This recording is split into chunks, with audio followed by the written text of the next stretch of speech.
Hi అండి, నేను బంగారంపల్లి village పోయి చూస్తున్నానండి. జస్ట్గా ఇప్పుడే చేప తీసుకోవడం జరిగింది. ఇది బొంతు, నల్ల బొంతు అనమాట ఇది.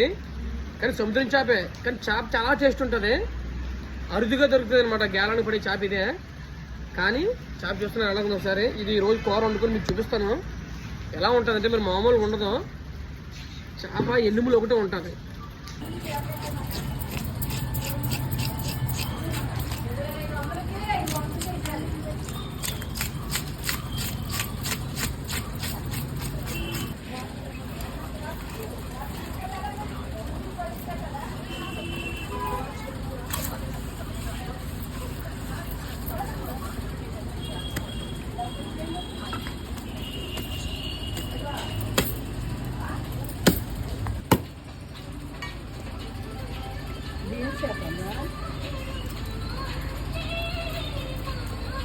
బొంతమ్మ, బొంతు, నల్ల బొంతు.